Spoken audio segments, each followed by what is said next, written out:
앞뒤 좌우 계신 분들과 같이 인사하면서 시작하면 어떨까 싶습니다.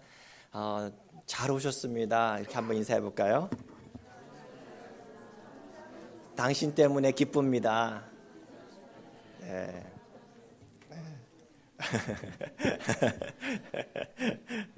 네, 여러분 지금까지 지구상에 있었던 교회들 가운데 이 교회는 진짜 가장 완전한 교회 같다라고 생각되는 교회 하나를 꼽으라면 어느 교회를 벌써 틀어주시면 안 되는데 답을 주시면 어떤 교회를 고르시겠습니까? 예, 해리스버그 한인 장로교회. 그래서 좀 참 좋겠습니다. 저는 그렇게 기도합니다. 아마 여기 계신 분들도 다 그렇게 기도하고 계시는 줄로 믿습니다. 저 교회 성도들은 정말 달라. 진짜 교회다운 교회야. 꼭 필요한 교회야. 그렇게 정말 온전한 교회. 그렇게 세상과 하나님 앞에 칭찬받는 교회, 우리 교회가 됐으면 정말 좋겠습니다. 아멘. 그런데요, 우리 교회보다 조금 더 완전해 보이는 그런 교회가 하나 있습니다. 흔히들 많이 생각하는 것처럼 저 역시도 초대교회야말로 역사상에 지구상에 존재했던 교회 중에 가장 완전함에 가까웠던 교회가 아닌가라는 생각을 합니다. 두 가지 이유인데요. 제가 완전한 교회라고 한 것이 아니고요. 완전함에 가깝다라고 얘기했어요. 두 가지 이유 때문에 그래도 가장 온전한 교회가 아닌가 싶은데요. 첫 번째는 초대교회의 그 구성원들 때문에 그래요. 여러분, 교회는요 예수 그리스도의 몸, 성도들의 모임이지 않습니까? 그런데 초대교회 멤버들이 누구예요? 짱짱합니다. 예수님을 눈으로 직접 본 사람들, 예수님의 가르침을 직접 앞에서 들었던 사람들이에요. 하나님의 아들을 직접 손으로 만져봤던 사람들이에요. 그 12 사도들과 그 수많은 성도들이 모여서 이루어진 교회가 초대교회 아니에요. 건물로 따지면 초대교회는 아무런 볼품이 없어요. 사실은 중요한 것은 구성원들인 거죠. 또 우리 개신교는요 말씀이 가장 중심을 이루거든요. 그래서 설교자가 참 중요합니다. 근데 예수님의 수제자 베드로가 설교자예요. 어땠을까요? 이 강단에서 베드로 사도가 딱 설교를 했어요. 3,000명이 그냥 회심하는 그런 역사가 일어난다니까요. 그런데 중요한 거는 그 베드로 사도만이 아니에요. 그렇죠? 설교자가 뒤에 대기하고 있어요. 쫙 이렇게. 베드로 사도가 없으면 그 옆에 그 안드레 이렇게 야고보 요한 쫙쫙 서 있단 말이에요. 대단한 교회 아닙니까? 정말 엄청난 설교자들과 함께 성령 충만한 성도들이 같이 세운 교회가 초대교회. 그건 말 다 했지 않습니까? 대단한 교회예요. 그런가 하면 두 번째로 또 초대교회가 참 가장 온전한 교회다, 가장 이상적인 교회다라고 말할 수 있는 이유는 그 공동체는요 성도들이 가난한 사람이나 부한 사람이나 교회 안에서 차별이 없었다라는 거예요. 그래서 한 몸을 이루었기 때문에 가장 완전한 교회가 아닌가 생각해요. 경제적인 여유가 있었던 사람들이 교회 와가지고 막 이렇게 의시되는 교회가 아니에요. 좀 더 여유가 있는 사람은 가난한 사람들의 그 가난함을 책임진다는 거죠. 기꺼이 자신의 호주머니를 열어서 나눴다라는 거예요.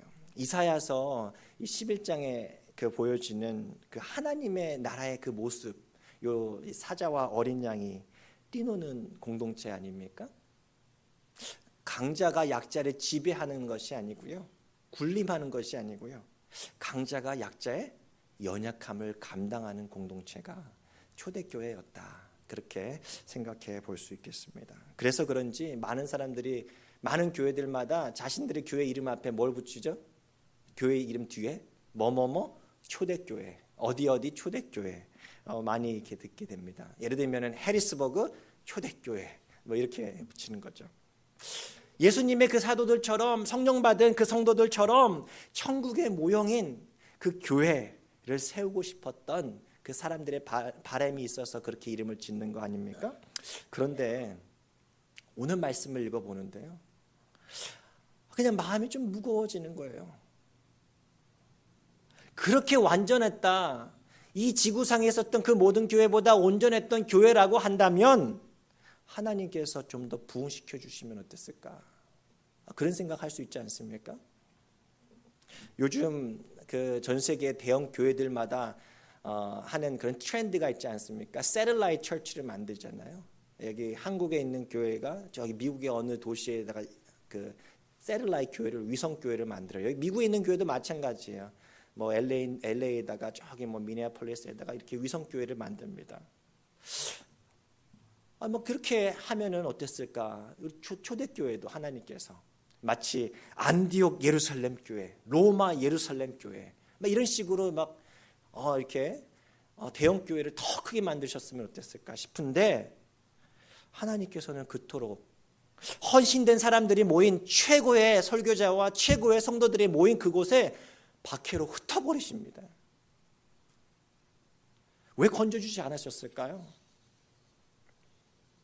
하나님께서는 우리가 볼 때 그렇게 온전한 교회를 왜 초대교회를 그렇게 흩어버리셨을까? 우리는 이렇게 생각할 수 있잖아요. 하나님 정말 살아계십니까? 하나님 왜 이렇게 무능하십니까? 하나님 정말 예수님이 하나님의 아들 맞으세요? 뭔가 잘못된 거 아닌가요? 충분히 의심할 수 있을 만하지 않습니까? 예수 믿으면 일이 더 잘 풀려야 하는데 오히려 더 힘들어지면은 예수님 어떻게 전합니까? 여러분 그렇게 어려울 때 있지 않습니까? 예수 믿지 않는 분들이 예수 믿었는데 갑자기 더 어려워져요. 이거 어떻게 해석을 해야 돼요? 처음에는 유대 지도자들이 말로 위협을 했어요. 너 예수 믿으면 죽어. 그 다음에는 행동으로 옮기죠. 감옥살이를 시킵니다. 그런데 거기에서 멈추지 않는 거예요. 지난 시간에 살펴봤던 것처럼 스데반과 같은 그 지도자를 어떻게 합니까? 잔인하게 돌로 쳐 죽여요. 이거 실제구나. 예수는 더 믿었는데, 더 열심히 믿었는데 고난은 더 커진다라는 거예요. 충분히 나 예수님 그만 믿어야겠다. 뭔가 아닌가 봐 여기. 이렇게 생각할 수 있지 않습니까? 오늘 말씀을 보면은요, 열혈 유대 청년 사울이 이 종교, 그 당시 사울의 눈에는요 그리스도인들은 다 종교 사기꾼 같이 보였다라는 거예요. 그래서 집집마다 예루살렘 가정 곳곳에 숨어 있는 사람들을 전부 다 발본색인 해버려요. 보통은요, 일반적으로는요 주동자인 남자들만 이렇게 잡아갔거든요. 그런데 사울은요 그것에 만족하지 않아요. 씨를 말려야 된다. 모든 여자들까지 다 잡아가는 거예요. 더 이상 예루살렘에 그리스도인이라는 사람들, 그리스도인이라는 이름을 그냥 뿌리내리지 못하게 뿌리치 다 뽑아버리는 거예요. 그 때문에 더 이상 예루살렘에 살 수 없었던 헬라파 그리스도인들이 있었는데 그들은요 다 흩어져 버립니다. 북쪽으로는 사마리아로, 남쪽으로는 유대 지역으로 뿔뿔이 흩어져요. 마치 종교의 자유를 찾아서 신대륙에 건너왔던 미국 건국의 아버지들, 청교도들처럼 함께 모여있던 고향을 떠나서 이방 땅으로, 새로운 땅으로 흩어진다라는 거예요. 그래서 오늘 예루살렘에 누가 남았다고 합니까? 경건한 사람들이 남아있었대요. 여기서 말하는 경건한 사람들은요 히브리파 출신의 그리스도인들을 얘기하는데요, 12사도들도 남아있을 수 있었습니다.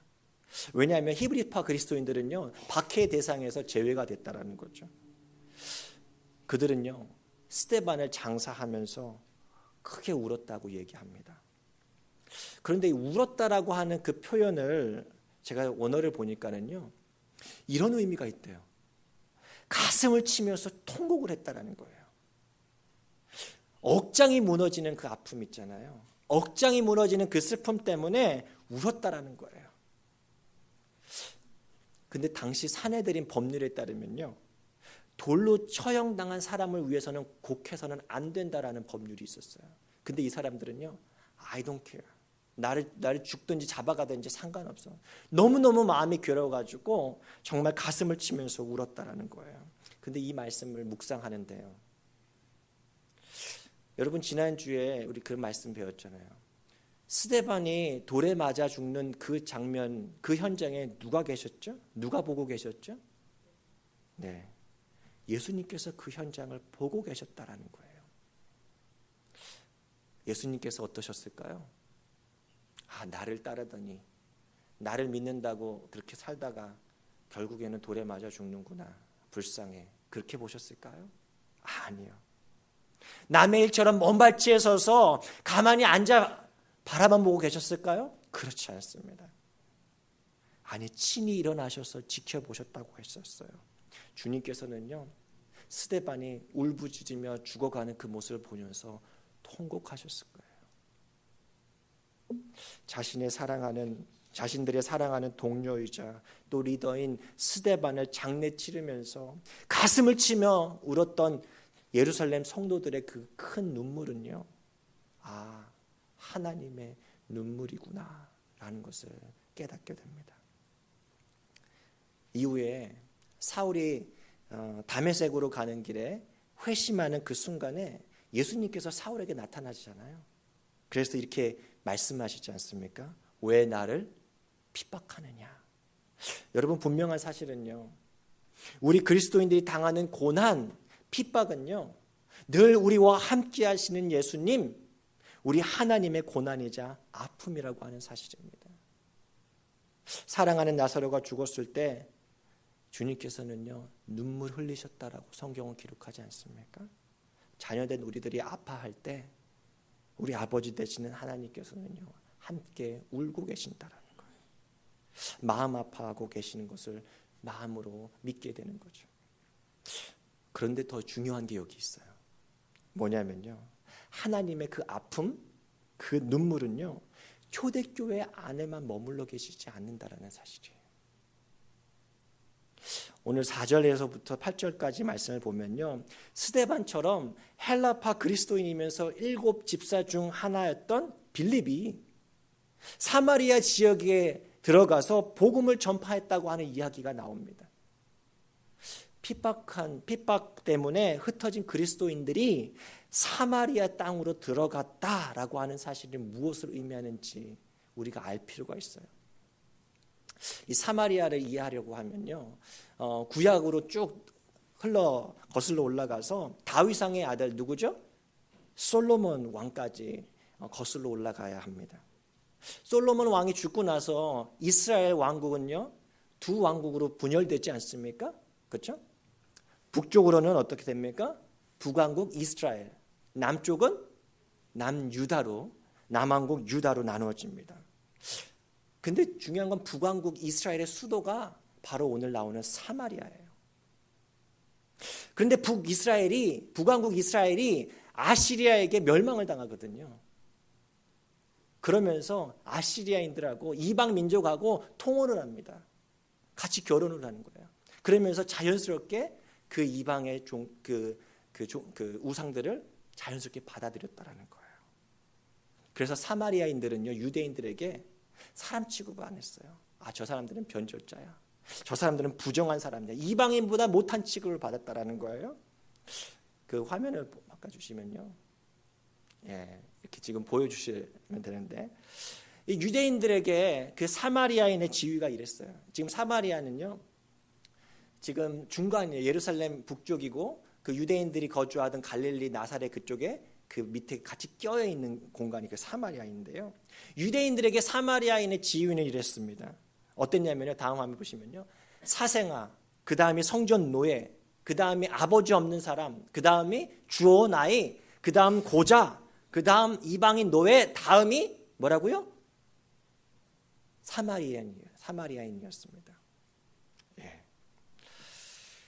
유대인들이 주로 살고 있던 예루살렘과 그 갈릴리 사이에 있는 이 사마리아 지역은요, 당시 유대인들은요, 잠깐 다시 한번 전 화면을 보여주시면요, 이 가운데인데 지나가지도 않았다라는 거예요. 왜요? 저 사람들은 부정한 사람들이고 부정한 동네예요. 한 번은 예수님께서 제자들과 함께 예루살렘에 내려가는데 사마리아를 통과하려고 했었어요. 그래서 제자들이 먼저 보내가지고 좀 거주할 곳을 쉴 곳을 알아보라고 했는데 사마리아인들이 거부를 하는 거예요. 너희들 예루살렘 가는 길이 여기 못 들려. 그랬더니 그 예수님의 그 제자인 야고보와 요한이 예수님께 와서 뭐라고 보고한 줄 아세요? 누가복음 9장 말씀이에요. 들어보십시오. 제자 야고보와 요한이 이를 보고 이르되 주여 우리가 불을 명하여 하늘로부터 내려 저들을 멸하라 하기를 원하시나이까? 제자들이 너무 화가 난 거예요. 아니 니네가 누군데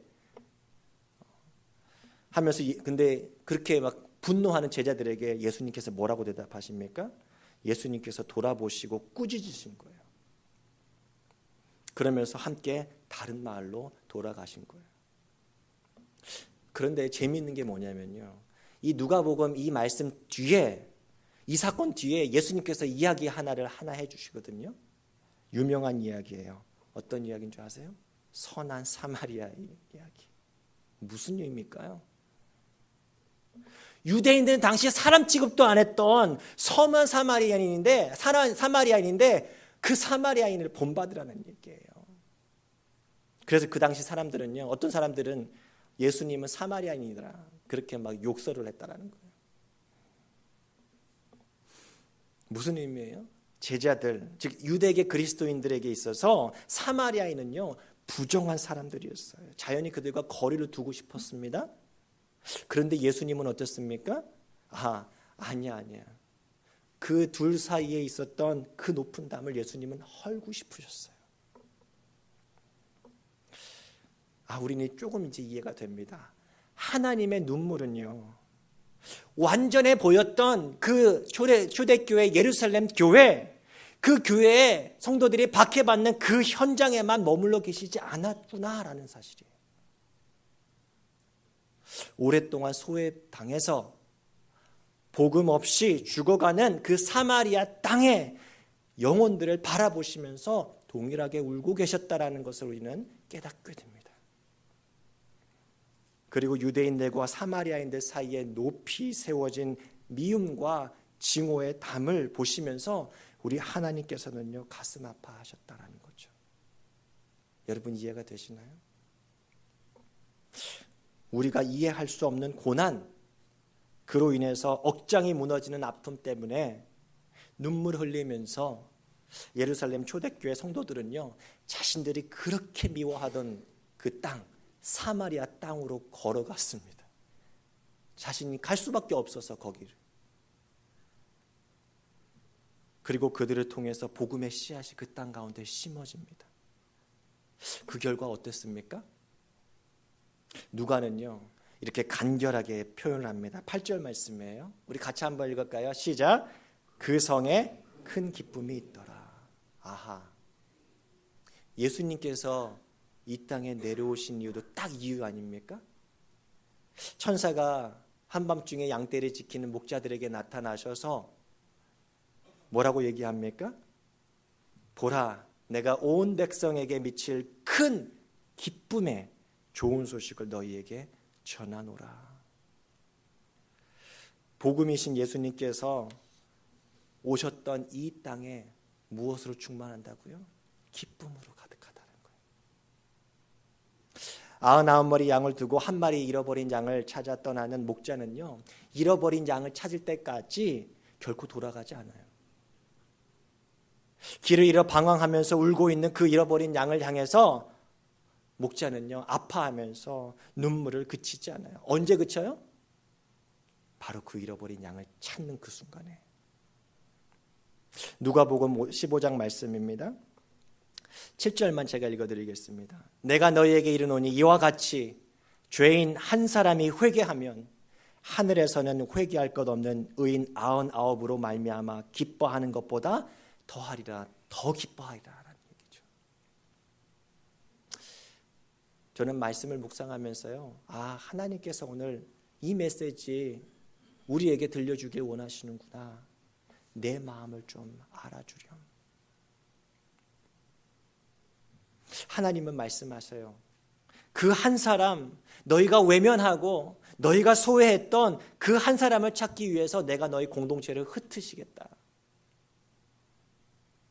여러분 이 말씀을 오해하실 필요 없어요. 교회는요 모이기 힘쓰는 공동체임에 분명합니다.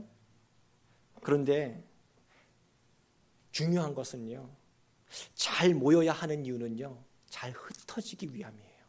오해하시면 안 돼요. 우리는 잘 모여요. 우리끼리 정말 좋습니다. 아니, 그것으로 안 돼요. 잘 흩어지는 교회가 건강한 교회예요. 오늘 1시간 예배로 우리의 믿음은요, 잘 증명이 되지 않을 거예요. 한번 둘러보세요. 다 비슷비슷하거든요. 예배 열심히 듣는 것 같아요. 어디에서 드러납니까? 예배당 바깥에서. 우리의 삶을 통해서 우리 믿는 자들의 진가는 거기에서 드러납니다. 초대교회의 아름다운 그 기억을 가지고, 잠깐 있었던 그 아름다운 추억들을 가지고 눈물 흘리면서 고향을 떠나 온 사방으로 흩어진 그 헬라파 유대인들은요, 이제 그들이 들어간 곳에 뭐합니까? 그 땅에 복음의 씨앗을 뿌립니다. 사도행전 8장 4절 말씀 같이 읽겠습니다. 시작. 그 흩어진 사람들이 두루 다니며 복음의 말씀을 전할세. 여러분, 흩어졌다라는 말은요, 마치 씨앗을 뿌릴 때 이게 막 흩어 뿌리잖아요. 하나하나씩 촘촘히 뽑는 씨앗도 있지만 이렇게 보통 이렇게 씨앗을 흩어서 뿌리지 않습니까? 넓게 퍼뜨린다라는 거예요. 조금 더 이해하게 되는 것 같아요. 완전하게 보였던 초대교회와 하나님의 눈물과 함께 흩어 뿌려지기 시작한 그 복음의 씨앗은요, 이제 심겨진 곳마다 큰 기쁨의 추수를 하게 되었다라고 하는 사실이에요. 우리는요, 사도행전 1장의 말씀을 기억합니다. 사도행전 1장 8절 말씀, 사도행전의 주제잖아요. 같이 읽겠습니다. 시작. 오직 성령이 너희에게 임하시면 너희가 권능을 받고 예루살렘과 온 유대와 사마리아와 땅끝까지 이르러 내 증인이 되리라 하시니라. 아멘. 우리가 전혀 예상하지 못할 때, 예상하지 못했던 방법으로 우리 하나님 예수님의 이 말씀은요, 지금도 실현되고 있다는 사실, 여러분 믿으십니까? 여러분, 근데 좀 무섭지 않으세요? 야, 어떻게 이 말씀이, 나는 성경의 이 말씀은 이 책에 있는 것 같았는데 그냥 문자로 죽은 말씀이 같은데 이게 살아있다라는 얘기예요. 여러분과 저를 통해서 지금도 사도행전이 쓰여지고 있다라고 하는 사실을 믿으십니까? 어떻게 근데 쓰여지고 있습니까? 방식은 늘 같아요. 우리들이 그토록 가고 싶지 않은 그 땅 끝으로, 사마리아 땅으로 우리를 보내는 거예요. 거기에서 복음의 씨앗을 뿌리도록 하나님께서 우리 인생을 이끌고 계시다라는 사실을 우리가 깨달아야 합니다. 지난 주일 저희 예배 시간에 우리 과테말라 선교를 떠나시는 김현영 장로님, 이덕주 권사님, 우리가 기도하면서 파송에 보내드리지 않았습니까? 그 과테말라 지역에 여전히 하나님을 알지 못하는 이들, 예수 그리스도의 그 복음을 듣지 못하고 죽어가는 이들, 가난과 굶주림 가운데 있는 이들에게 그 나라는요, 그 민족은요, 성경적인 의미에서 보면은요, 땅끝이면은 분명할 거예요. 우리는 끝까지 가야 됩니다. 최근에 우리 수요 예배 때도 오셨던 분, 우리 선교사님 계시잖아요. 아기 기꾸 하면서 이렇게 그 파푸아 뉴기니 선교사님 이번에 안식년 마치고 또 다시 들어가세요. 캐나다 분이시거든요. 그분은요. 왜 들어가세요? 파푸아 뉴기니로요? 캐나다에 가면 좀 더 편하게 잘 살 수 있는데, 그것이 땅끝이다. 보내시니까 가는 거잖아요. 실제로 빌립을 비롯해서 흩어진 헬라파 그리스도인들은요, 사마리아뿐만 아니라 안디옥으로, 저 소아시아로, 로마까지 넓게 흩어져 버립니다. 거기에서 복음을 전하는 거예요. 다 끝까지 계속 가는 거예요. 소위 선교지라고 하는 해외에 나가 있지 않은 우리들은 어떻습니까? 우리들에게 사마리아와 땅끝 어디죠? 저는요, 하나님께서 우리에게 중앙 펜실베니아 지역 곳곳으로 우리를 매주 흩으시는 것 같아요. 보통 저는 메카니스버그에 살고 있는데 우리 동네에서 우리 성도님들 뵐 일이 별로 없어요. 어디 계시는지 잘 모르겠어요, 다들. 네. 저 혼자 막 외딴 그 미국 속에 홀로 살고 있는 것 같은 느낌이. 일주일 내내 한 번도 뵐 수가 없거든요. 다 어디 계세요? 네. 다 흩어져 계시는 거잖아요. 네. 우리가 디아스포라예요. 정말 흩어져 있다. 근데 그 생각해 보면요, 그 흩어진 곳 사마리아 땅끝 그곳은 어디 있는가? 그곳은요 어쩌면 우리가 정말 싫어하는 곳일 수 있어요. 내가 싫어할 뿐만 아니라 그것도 나를 싫어하는 그곳일 수도 있지 않습니까? 그래서 어쩌면요 우리는 요나처럼 주님, 제가 그곳만큼은 가고 싶지 않습니다. 저는 그냥 그곳에 그냥 이용만 할 뿐이지 그냥 그 사람들에게 예수를 전한다? 그러고 싶지 않아요. 좀 편하게 살고 싶어요. 그냥 교회만 있으면 안 되나요? 하고 싶은 마음이 들 수 있어요. 제가 잘 아는 분 가운데 흑인 지역에서 식료품점을 하시는 그 집사님 부부가 계십니다. 참 신실하신 부부이신데요. 한 번은 예전에 얘기 드렸던 것 같기도 한데 식사하면서 저에게 이런 말씀을 하시더라고요. 목사님도 제가 있는 이 가게에 오셔서 한번 보셨으면 좋겠습니다. 무슨 얘기죠? 총기를 휴대하지 않으면 가게 비즈니스를 할 수가 없는 지역이에요. 그곳은요. 장사할 수 없는 곳이에요. 늘 긴장감 가운데 누가 올 때마다 늘 어떤 신경이 곤두세워지는 그곳에서 비즈니스를 하고 계시는 거예요. 그 성도님의 이야기를 들었을 때 제가 무슨 말씀을 해드릴 수 있을까요? 인간적인 마음은요, 집사님 제발 그곳에서 나왔으면 좋겠습니다. 좀 안전한 곳에 계셨으면 좋겠습니다. 하나님께서 다른 곳으로 인도해 주셨으면 좋겠습니다 하는 마음이에요. 실제적으로 제가 아는 분은 정말 귀한 분인데 정말 흑인의 총에 맞아가지고 죽으신 분도 계시거든요. 정말 위험한 곳이에요. 만약 하나님께서 그런 열악한 상황 가운데, 눈물 가운데, 정말 불안 가운데 일해야 하는 그 집사님 부부를 만약에 도와주시지 않고 내버려 두셨다고 한다면, 도저히 나올 상황이 없다. 목사님 모르는 소리 마세요. 어쩔 수 없이 우리는 그곳에 있을 수밖에 없어요 라고 한다면 우리 생각해 봐야 하지 않습니까?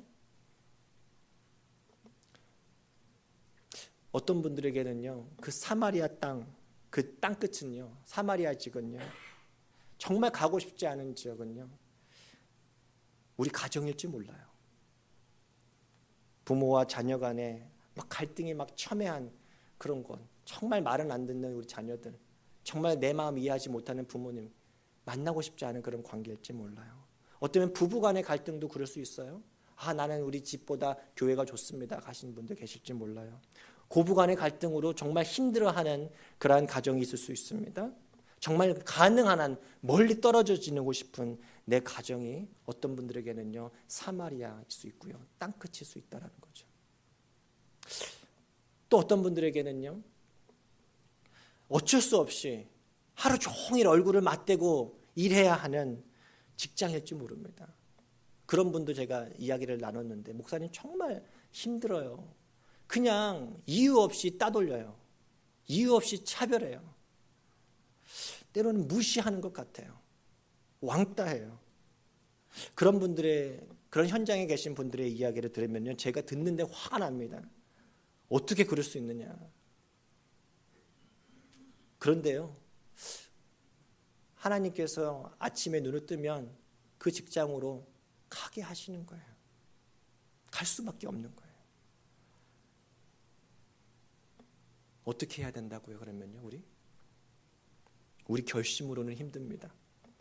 우리 안에 계신 성령님 때문에 나를 미워하는 그 사람들에게 커피 한 잔 사줄 배짱이 생기는 거예요. 원수를 사랑하는 힘은요, 우리 결심으로 절대 나오지 않습니다. 우리 안에 계신 성령으로 충만할 때, 그때 사랑하게 됩니다. 알렌 록스버그는 이렇게 말합니다. 한번 들어보십시오. 성경에서 말하는 선교는 우리 자신의 비전보다 더 큰 여정으로 우리를 부른다. 그것은 우리 자신을 위한 삶이 아니고 이 세상을 위한 삶이다. 그것은 이름으로써 얻는 것이고 자신의 안전을 떠남으로써 하나님의 목적을 발견하는 것이다. 성경이 증거하는 하나님은 세상을 구원하시기 위해서 뭐 하신 분이라고요? 자신을 버리신 분이다. 우리가 예배 드리는 그 하나님은 이런 분이세요. 우리 하나님은요, 세상 구원을 위해서 올인하신 분이에요. 온통 관심이 거기 쏠려 계세요. 한 영혼을 살리시는 일. 여러분, 하나님과 친해지고 싶으세요? 하나님과 더 가까워지고 싶으세요? 여러분, 고백해 보세요. 하나님, 나도 하나님의 관심, 한 영혼을 위해서 모든 것 해보고 싶습니다. 모든 일이든 다 하겠습니다. 왜요? 나 하나님하고 친해지고 싶거든.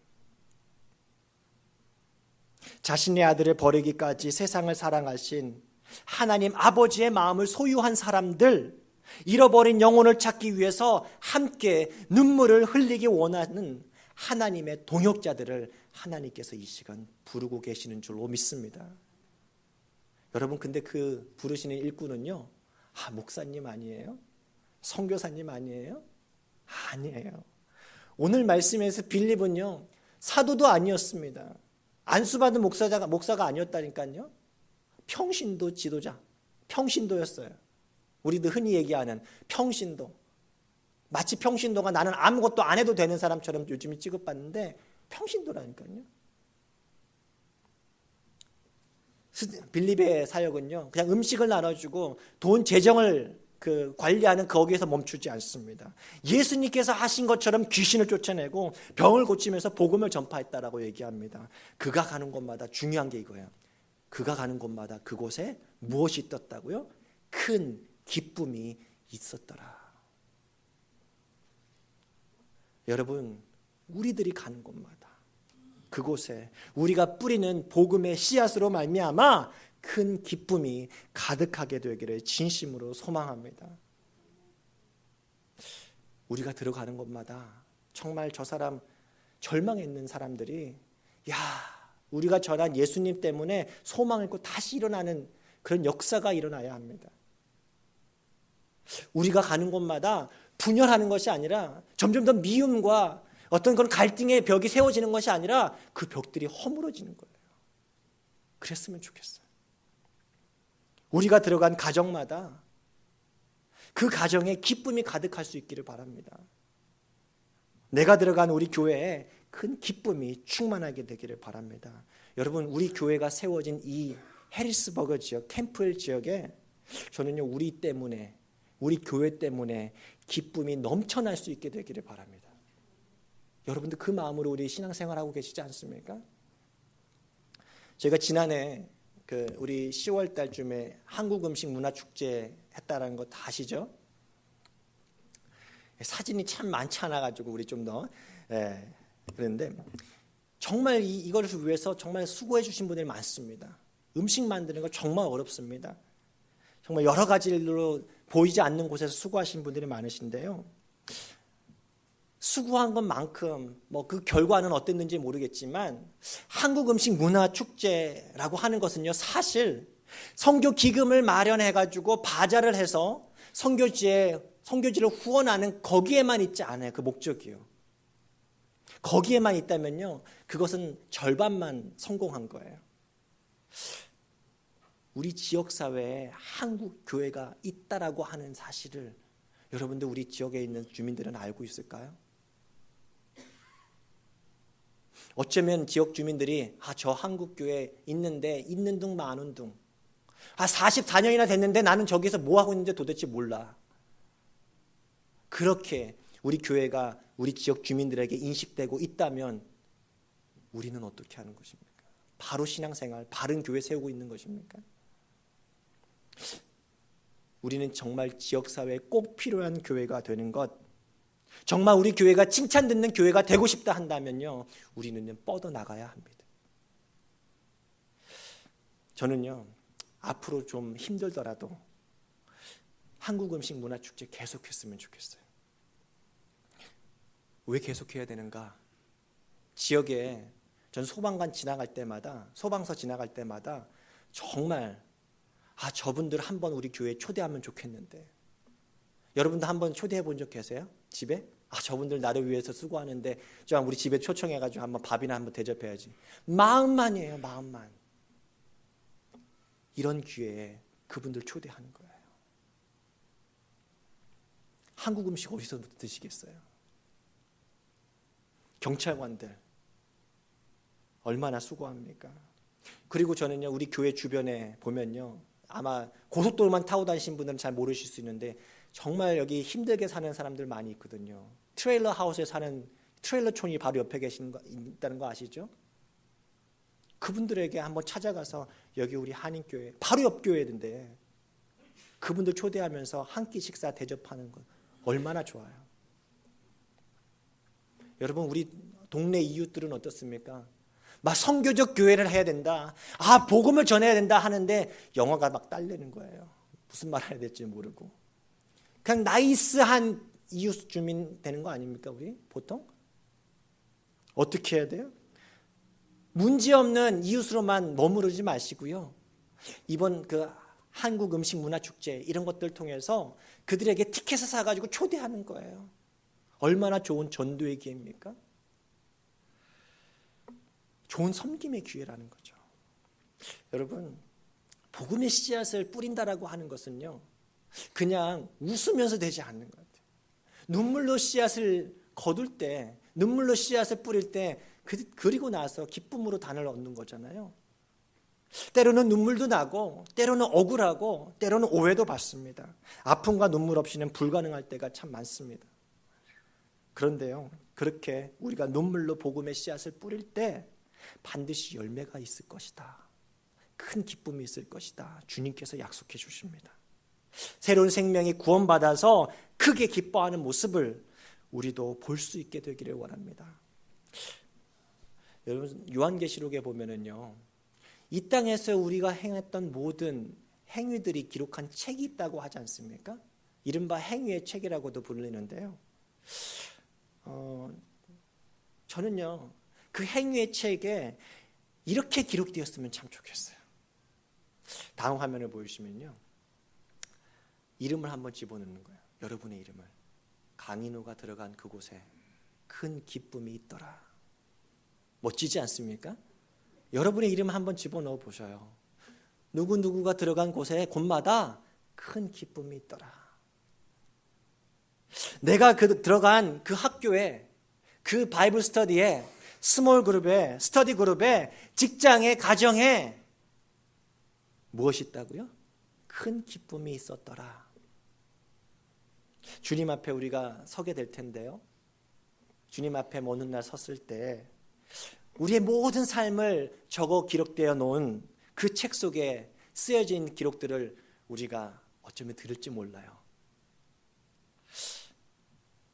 강인호가 들어간 그곳에 큰 기쁨이 있더라 하는 그 이야기를 우리가 들으면서 우리를 위해서 예비하신 하나님의 하늘의 상급을 받아 누릴 수 있는 우리 모두가 되기를 진심으로 바랍니다. 우리 다 같이 일어나셔서 우리